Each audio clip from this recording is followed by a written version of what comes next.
김선우 장관 직무대행님, 예, 지금 국가적으로도 대단히 위기고 군도 대단히 위기라고 봅니다. 윤석열 내란 수괴와 김용현이가 군을 이용을 해서 내란을 일으키다 보니까 국가도 민주주의도 무너지고 국가도 무너지고 있고 군도 무너지고 있죠. 사실 최대 피해자는 우리 국민이고 또 한 피해자는 선량한 우리 장병이라고 봅니다. 군 실제. 그래서 이걸 어떻게 바로 세우냐가 가장 중요한 것 같아요. 12.12 구테타로 인해서 아마 장관 대리도 저하고 동시대에 살았는데 우리 군이 신뢰를 상당히 국민으로부터 잃었잖아요. 그 당시. 예, 그걸 회복하기 위해서 장관 대리님이나 저나 40년 가까이 절치부심을 해왔고 군이 정치적인 중립을 지키기 위해 노력했지 않습니까? 예, 많은 노력을 했습니다. 네, 그래서 12.3 계엄 이전까지만 해도 우리 군이 계엄 명령을 내리면 안 따를 것이다. 이런 생각이 국민들 머릿속에서도 있었고 대다수 있었잖아요. 예, 그렇습니다. 네, 그런데 12.3 내란 이후에 우리 군의 국민으로부터 신뢰가 무너져 버려서 참 앞으로 이걸 회복하는데 저는 한 20년은 걸릴 거라고 봅니다. 12.12 구테타가 한 40년 걸렸는데 그 당시에는 5.18 민주화 항쟁 때 엄청난 희생자가 생겨서 더 오랜 세월이 걸렸고 이번에는 그나마 물리적인 피해는 없지만 심리적인 피해가 크니까 한 반 정도는 걸릴 거라고 봐요. 그래서 여기에 대해서 사실 저는 민주당 지도부로서 이재명 대표하고도 많은 얘기를 나눴는데 최근 이재명 대표 메시지 페이스북이나 또는 실제 어저께도 이런 대표 연설을 하는데 이런 걸 봤습니까? 제가 이재명 대표 페이스북은 보지 않습니다. 어저께 그 교섭단체 대표 연설에도 군 관련 메시지가 있었는데 봤습니까? 예, 들었습니다. 네, 한번 보시죠. 혹시 우리 군에서 또 정치적인 중립을 이유로 이런 걸 못 봤을 것 같아서 이재명 대표의 생각이 지난 페이스북에는 이건 비상계엄 이후에 줄곧 냈던 메시지입니다. 우리 국민들은 여전히 우리 군을 신뢰합니다. 계엄을 막을 수 있었던 요인으로 불의에 저항하고 국가와 국민에 충성한 군인들을 빼놓고 말할 수 없습니다. 몰상식적이고 반국가적인 계엄 지시라도 군의 특성상 항명은 결코 쉽지 않았을 일입니다. 국회의 신속한 대응과 국민들의 적극적인 참여도 중요했지만 계엄을 무위로 그치게 한 핵심은 불법 지시를 사실상 거부한 군 장병의 양심과 용기라 해도 과언이 아닙니다. 이거 2주 전에 냈던 메시지입니다. 여기에 내용 동의하시죠? 이건 당을 떠나서. 그 다음 메시지 한번 보시죠. 어저께 국회 대표 연설에서 냈던 메시지입니다. 왜냐하면 군이 많이 흔들리기 때문에 민주당 당대표가 어떻게 생각하는지 우리 당 장병들도 아는 건 중요하죠. 불법 계엄에 관여한 것 때문에 우리 국군의 사기가 말이 아닙니다. 사실 그렇습니다.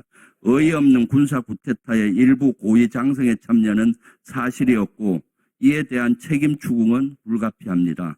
그러나 우리는 여전히 국군 장병을 믿고 사랑합니다. 국민과 국회가 계엄을 신속하게 막은 것도 대통령의 불법 명령에 사실상 항명하며 국가와 국민에 충성한 계엄군 장병 덕분이 아니겠습니까? 불법 계엄 명령 거부권 명시, 불법 계엄 거부자와 저지 공로자에 대한 포상 등 시스템 마련에 나서겠습니다. 라는 메시지였습니다. 이것은 이재명 대표의 메시지고 저는 적극 동의하고 저의 생각과 일치합니다. 계엄이 생겼을 때 첫 국방위원회 회의에서 냈던 메시지인데 그럼에도 불구하고 우리 군은 다시는 이런 일이 없게 하기 위해서는 본위원이 생각하기에는 이것을 진상규명을 정확히 해야 됩니다. 그리고 나서 처벌은 두 번째 문제고요.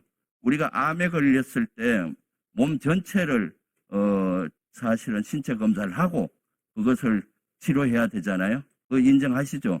예, 네, 그런 측면에서 군은 스스로 자정 노력이 필요한데 지금은 수사밖에 급급해서 자정 노력이 거의 안 보이는 것 같아요. 그래서 장관 직무대행께서는 이것을 좀 했으면 좋겠어요. 저는 군이 잘못한 게 몇 가지 있어요. 일단 윤석열과 김용현이가 군을 활용한 것이 가장 큰 잘못이고 그것도 계엄도 비상계엄을 서울에 국한하지 않고 전국에 건 것이 가장 또 큰 잘못이에요. 군이 잘못한 건 한번 보십시오. 전시에는 우리가 작전권이 평시에 있고 전시에는 한미연합사가 갖고 있는 거나 마찬가지인데 전시 대비해서는 대폭군 3, 대폭군 2, 대폭군 1으로 실제 명명을 하지 않습니까? 그렇죠? 평시 작전권을 갖고 있는 합참 의장님은 적이 도발을 했다든가 무장 공비가 나타났을 때 실제 사항에 경계태세 상급, 2급, 1급 이렇게 해서 실제 사항에 대한 대비를 하고 있잖아요. 장관 대리 그렇죠? 예, 맞습니다. 네. 그런데 이번에 경계태세 2급을 걸은 겁니다. 그러한 조건이 안 됐는데도 다음 페이지 보시죠. 비상계엄이 아니었으면 경계태세 2급은 안 걸었을 겁니다. 비상계엄 때문에 걸었어요. 적에 대한 것 전혀 없는데 그런데도 불구하고 비상계엄이 12월 3일 날 22시 28분에 걸렸다면 22시 40분에 경계태세 2급을 걸어서 정군이 탄약뿐만 아니라 아마 일부 부대는 수류탄까지도 다 불출이 됐을 거예요. 경계태세가 걸리면은. 그리고 비상계엄이 해제됐는데도 12월 4일 날 오전 11시에 해제를 했어요. 여기에 관련된 자료들을 요구했는데도 자료를 주지 않고 있어요. 이 경계태세 2급은 비상계엄을 돕기 위한 거예요. 사실은 결과론적으로는 본인은 합참의장은 아니라고 하겠지만은 결과론적으로 정군이 비상계엄에 동원되는 역할을 한 아주 나쁜 선례예요. 그래서 이것은 장관 직무대는 우리 군이 정확히 알아야 돼요. 뭐가 잘못됐는지.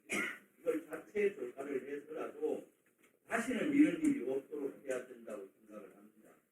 좀 장관 직무대리 어떻게 생각하십니까? 예, 지난번에도 말씀하셔서 제가 답변을 드렸지만 경계태세 2급 발령과 비상계엄을 지원하거나 이걸 하기 위한 경계태세 2급 발령이라는 것에 동의하지 않습니다. 저희 군은 그렇게 하지 않았다라는 것을 말씀드리고 또 여기 제 옆에 있는 합참의장께서도 누누이 그 말씀을 드렸습니다. 다만 경계태세 발령의 조건들과 관련해서 왜 그런 것들이 조건이 성숙되지 않았는데 발령을 했느냐 이런 문제들은 지난번에 말씀드렸지만 군의 어떤 군령의 최고에 대한 결심권자의 의장께서 결심한 사안이고 그 상황에서 의장이 느꼈던 그 상황은 존중이 돼야 된다고 봅니다. 이따 저 안 쓰시겠습니까? 네, 이따 하십시오. 아이 그러지 말고요, 김병조 의원님 이제. 내 스스로 지금 장관님 답변은 자정 노력을 안 하겠다는 걸로 보여요. 그러면 외부의 충격으로 일이 일어나지 않도록 해야 되는 거죠. 그러면은 사실은 합참의장을 고발을 한다든가 관련 고발을 해서 수사를 한다든가 감사원 감사를 한다든가 할 수밖에 없게 가는 거예요. 군이 스스로 자정 노력을 했을 때 기회를 주는 것이죠. 그 답변은 자정 노력을 안 하겠다는 걸로 보여요. 자, 마무리하시기 바랍니다.